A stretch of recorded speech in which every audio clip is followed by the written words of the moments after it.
56 inch அப்படிங்கிற வார்த்தையை பயன்படுத்துறதுக்கு பாஜக காரங்களே இப்போ வெக்கப்பட ஆரம்பிச்சிருக்கிறாங்க. இதற்கு காரணம் என்ன அப்படின்னா ஜென்சிக்கள் தான். ஆனால் அதற்கு நேர் எதிராக இன்னொரு பக்கம் வந்து ஒரு நேஷனல் மீடியா ஒரு சர்வே எடுத்திருக்கிறாங்க. ஜென்சி யார் பக்கம் இருக்கிறாங்க அப்படிங்கிறது தான் அந்த ரிசல்ட். அப்படிங்கிறது நம்ம ரொம்ப அதிர்ச்சி வைக்கக்கூடியவர்களுக்கான ரிசல்ட்டாக தான் அந்த ரிசல்ட் வந்திருக்கு. இன்னொரு பக்கம் இந்த ஜந்தர் மந்தரில் ஜென்சிக்களுடைய போராட்டம், அதாவது சிஜேபியினோட போராட்டம் நடக்குது. அதற்கு பிறகு நடக்கக்கூடிய இடைத்தேர்தல் அப்படிங்கிறது பாஜகவுக்கு மிகப்பெரிய ஒரு அதிர்ச்சியை கொடுத்துருக்கு அப்படின்னு சொல்லலாம். பாஜகவினுடைய தேசிய தலைவர் அவருடைய தொகுதியில் தோற்று போயிருக்கிறாங்க. இன்னொரு பக்கம் இது போன்ற திட்டங்கள் பாஜக பல்வேறு திட்டங்களை இம்ப்ளிமெண்டேஷன் பண்ணக்கூடிய இடம், அதாவது பாஜக எது சொன்னாலும் கேட்டுக்குவாங்க அப்படின்னு சொல்லக்கூடிய தொகுதிகளில் பாஜக தோல்வி அடைஞ்சிருக்கிறாங்க. அப்படிங்கும்போது அது மிகப்பெரிய ஒரு வார்னிங், எச்சரிக்கை மணியாக பாஜக பார்க்க ஆரம்பிச்சிருக்கிறாங்க. இது தொடர்பாக காய்கள் நகர்த்திட்டு இருக்கிறாங்க. எதிர்க்கட்சிகள் இந்த ஒரு டிப்பை, அதாவது இந்த சரிவை வந்து எப்படி பயன்படுத்திக்க போறாங்க அப்படிங்கிறதும், இந்த ஜென்சிக்களை எப்படி தன் வசம் இழுக்க போறாங்க அப்படிங்கிறது தான் 2029 தேர்தலில் மிகப்பெரிய ஒரு ட்விஸ்டாக இருக்க போகுது. 56 இன்ச் எதற்காக பாஜகவுக்கு அவமான சின்னமாக மாறுச்சு. இன்னொரு பக்கம் தேசிய ஊடகம் ஜென்சிக்கள் யார் பக்கம் அப்படின்னு சொன்னாங்க இல்லையா, அதோட ரிசல்ட் என்னவாக இருந்துச்சு. 3 மாநில இடைத்தேர்தல்கள் அப்படிங்கிறது எப்படி பாஜகவுக்கு ஒரு பேரதிர்ச்சியாக இருந்துச்சு. இது தொடர்பாக தான் இந்த வீடியோ முழுவதும் பேச போறோம். வாங்க பார்க்கலாம். வணக்கம் மக்களே, நான் உங்கள் மது, கோப்பாசையிலிருந்து. தமிழில் நீங்கள் பார்த்துட்டு தான் உள்ள வந்திருப்பீங்க. 3 விஷயங்களை பேசியிருக்கிறோம். பாஜக படுதோல்வி அடைஞ்சிருக்கிறாங்க, ஜென்சிக்கள் தொடர்பான சர்வே, இன்னொரு பக்கம் 56 இன்ச் அப்படிங்கிறது அவமான சின்னமாக பாஜகவுக்கு மாறி இருக்குது. முதல்ல இந்த 3 மாநில இடைத்தேர்தல் அப்படிங்கிறதுல இருந்து இந்த வீடியோவை தொடங்கலாம். அதாவது ஜந்தர் மந்தரில் மிகப்பெரிய ஒரு போராட்டம் நடக்குது. ஜென்சிக்கள் பாஜகவுக்கு எதிராக இருக்கிறாங்க அப்படிங்கிற மாதிரி ஒரு பிம்பம் கட்டமைக்கப்படுது. அதை மக்கள்கிட்ட கொண்டு போய் சேர்க்கணும் அப்படிங்கிற முயற்சியில் எதிர்க்கட்சிகள் அணியிருக்கிற அதே வேளையில் இடைத்தேர்தல் அப்படிங்கிறது நடக்குது. இடைத்தேர்தல் ரிசல்ட் வருது.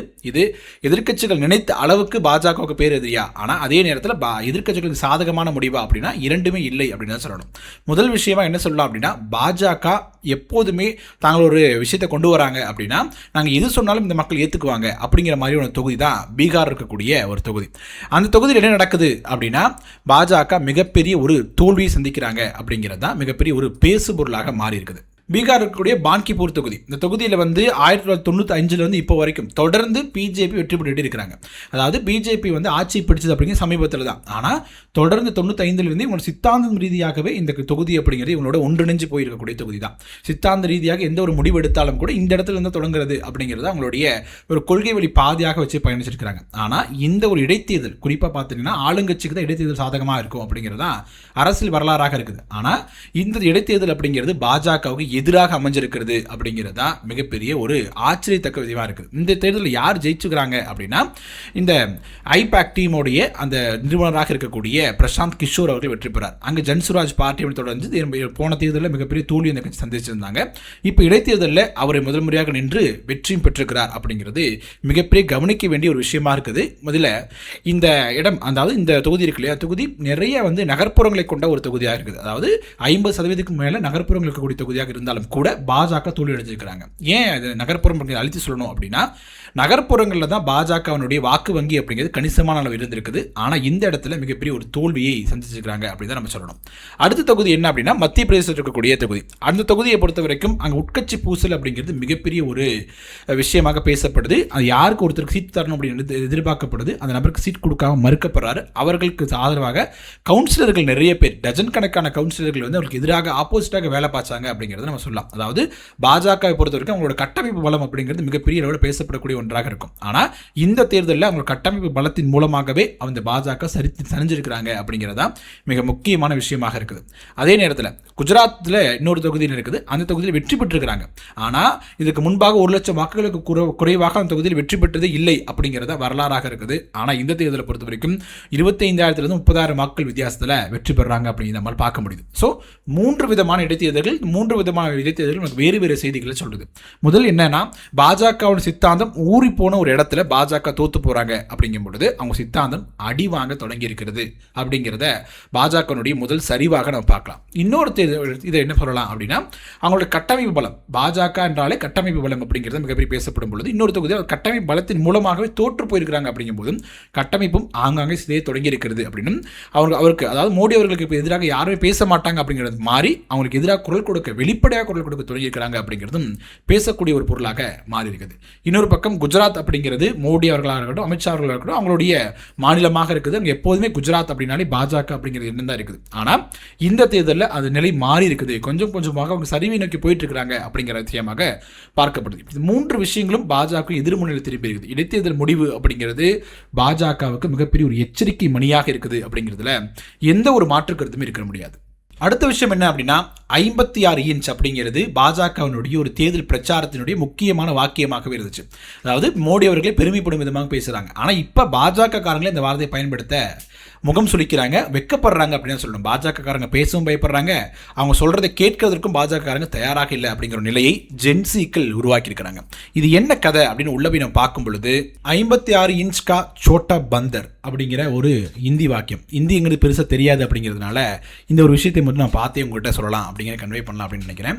இந்த விஷயம் அப்படிங்கிறது ஜந்தர் மந்தர் நடந்த போராட்டத்தில் மிகப்பெரிய பேசப்படுது. பாஜக பயன்படுத்தி 56 இன்ச் அப்படிங்கிறத ஒரு கேலி கூத்தாக மாற்றிருக்கிறாங்க ஜென்சிக்கள். இந்த விஷயம் எங்கிருந்து தொடங்குது அப்படின்னா, அதாவது இதோட தமிழர்த்தத்தை பார்த்துக்கணும் அப்படின்னா 56 இன்ச் சிறிய குரங்கே ஓடு நரேந்திரா ஓடு அப்படிங்கிறது தான் அதோட தமிழ் அர்த்தம். இதை பயன்படுத்தினாங்க அப்படின்னால அந்த வீடியோக்கள் யூடியூப்ல இருந்து நீக்கப்படுது அப்படின்னு உங்கள் மீது வழக்கு போடப்படுது அப்படின்னு சொல்றாங்க. அதையும் தாண்டி உங்களுக்காக இது போன்ற வாக்கியங்களை பயன்படுத்தி பேசிட்டு இருக்கோம். ஸோ கோபாஸ் யூடியூப் சேனல் சப்ஸ்கிரைப் பண்ண மறந்துடாதீங்க.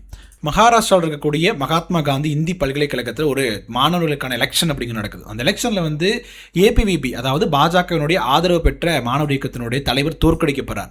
உடனே அந்த இடத்துல அதற்கு ஆப்போசிட் வெற்றி பெறாங்க. அவங்க அது பெரும்பான்மையாக யார் இருக்காங்க அப்படின்னா ஓபிசி மாணவர்கள், எஸ்சி எஸ்டி மாணவர்கள் அதிகமாக இருக்கிறாங்க. இவங்க தான் இந்த கோஷத்தை வந்து முதல்ல சொல்றாங்க. இந்த கோஷம் அப்படிங்கிறது நேஷனல் முழுக்க மிகப்பெரிய வைரலாகுது, வைரல் மீமாக மாறுது, வைரல் கண்டென்ட்டாக மாறுது. இளைஞர்கள் நிறைய பேர் மீம் டெம்ப்ளேட்டாக அதை பயன்படுத்த தொடங்குறாங்க. இப்போ பிஜேபி இந்த ஒரு வாக்கியத்தை பயன்படுத்துறது அப்படிங்கிறதுக்கு அவங்களுக்குள்ளே முகம் சுளிக்கக்கூடிய விஷயத்தமாக இது மாறி இருக்கு அப்படிங்கிறது தான் இப்போ நடக்கக்கூடிய யதார்த்தமான ஒரு விஷயமாக இருக்குது. முக்கியமாக சொல்லணும் அப்படின்னா ஜந்தர் மந்தர் போராட்டத்திற்கு பிறகு பாஜக கட்டமைக்க வச்ச ஒரு மிகப்பெரிய உருவம் இருக்கும் இல்லையா, ஒரு பிம்பம் இருக்கும் இல்லையா, எல்லாமே ஒன்றொன்றாக உடஞ்சிட்டே இருக்கு அப்படின்னு சொல்லலாம். அதாவது மோடி வந்தால் எல்லாமே மாறிடும் அப்படிங்கிற மாதிரி வாக்கியமாக இருக்கட்டும், 56 இன்ச் அப்படிங்கிற வார்த்தையாக இருக்கட்டும், எல்லாமே வந்து பார்த்தீங்கன்னா கண்டினியூவாக ஒன்றொன்னா உடஞ்சிட்டே இருக்குது அப்படிங்கிறது இந்த ஜென்சிக்கள் இந்த ஜந்தர் மந்தர் நடந்த போராட்டத்தின் விளைவு அப்படிங்கிறதுல எந்த ஒரு மாற்று கருத்துமே இருக்க முடியாது. அதே நேரத்தில் இன்னொரு பக்கம் இப்போ நான் பேசின விஷயத்துக்கு எல்லாமே ஆப்போசிட்டாக ஒரு விஷயம் நடந்திருக்கு. என்ன அப்படின்னா ஒரு நேஷனல் மீடியா, அதாவது வெளிப்படையாக சொல்லணும் அப்படின்னா என்டிடிவி வந்து ஒரு சர்வே நடத்துகிறாங்க. என்ன சர்வே நடத்துகிறாங்க அப்படின்னா இந்தியாவில் இருக்கக்கூடிய ஜென்சிக்கள் வந்து யார் பக்கம் இருக்கிறாங்க, எந்த தலைவர் பக்கம் ஜென்சிக்கள் இருக்கிறாங்க அப்படிங்கிற ஒரு சர்வே நடத்துகிறாங்க. அதில் முதல் இடம் யார் படிச்சிட்டாங்க தெரியுமா? சில நாட்களுக்கு முன்பாக இந்த ஜந்தர் மந்தர் போராட்டத்தில் இளைஞர்கள் என்னை வந்து தவறான வார்த்தையை பேசி திட்டாங்க, என்னோட குடும்பத்தை திட்டாங்க அப்படிங்கிற மாதிரி பிரதமர் அவர்கள் பேசினார் இல்லையா, அந்த நரேந்திர மோடி அவர்களுக்கு பின்னாடி தான் ஜென்சிக்கள் இருக்கிறாங்க அப்படின்னும் இந்தியாவினுடைய 40% இளைஞர்கள் வந்து பிரதமர் மோடி அவர்கள் பின்னாடி தான் இருக்கிறாங்க. இப்போ தேர்தல் நடந்தால் அவர்கள் வாக்குகள் எல்லாமே பிஜேபிக்கு தான், குறிப்பாக சொல்லணும் அப்படின்னா மோடி அவர்களுக்கு தான் அப்படிங்கிற மாதிரி என்டிடிவி ஒரு கருத்து கணிப்பு வெளியிட்டிருக்கிறாங்க. இது ஜென்சிக்கள் மத்தியில் மிகப்பெரிய ஒரு மீம் டெம்ப்ளேட் மாறி இருக்கு அப்படின்னு சொல்லலாம். சோசியல் மீடியாக்கள்ல இது மீமாக பேசிட்டு இருக்காங்க அப்படின்னு சொல்லணும்.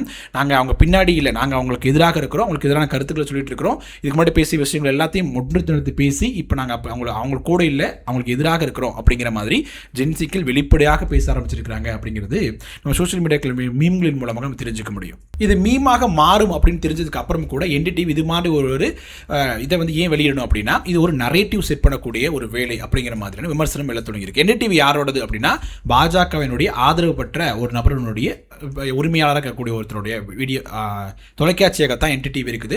ஸோ அவங்களுக்கு ஒவ்வொரு விஷயமும் பார்த்தீங்க அப்படின்னா ஏதோ ஒரு வகையில் சுற்றி வளைச்சு பாஜக தான் எல்லாத்துக்கும் காரணம், அதற்கு சாதகமான முடிவு வரும் அப்படிங்கிற மாதிரியான ஒரு புள்ளி இணைக்கக்கூடிய வகையில் தான் வீடியோக்கள் தொடர்ந்து போடுவாங்க. டிபேட்டாக இருக்கட்டும் எல்லாமே அது தோக்கி தான் இருக்கும் அப்படிங்கிறது அவங்க மீது வைக்கக்கூடிய மிகப்பெரிய ஒரு குற்றச்சாட்டாக இருக்குது. அதன் தொடர்ச்சியாக தான் இந்த மாதிரி ஒரு சர்வேயும் பார்க்குறாங்க.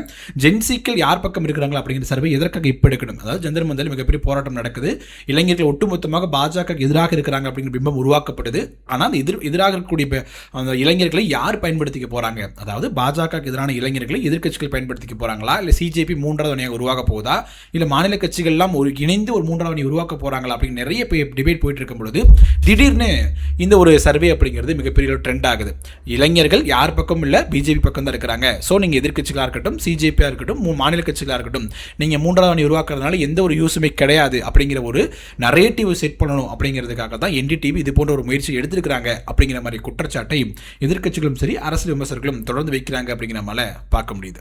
ஓகே மக்களே, நம்ம வீடியோவோட இறுதி பகுதிக்கு வந்துட்டோம். 3 வெவ்வேறு டாப்பிக்கை பேசியிருக்கோம். ஆனால் 3மே ஒரே ஒரு புள்ளி மையமாக வச்சு தான் இயங்கி இருக்குது. பாஜகவினுடைய படுதோல்வி அப்படிங்கிறதா இருக்கட்டும், இன்னொரு பக்கம் ஜென்சி தொடர்பான அந்த அதிர்ச்சி சர்வேயாக இருக்கட்டும், இன்னொரு பக்கம் 56 இன்ச் பிம்பம் உடைவது தொடராகட்டும்.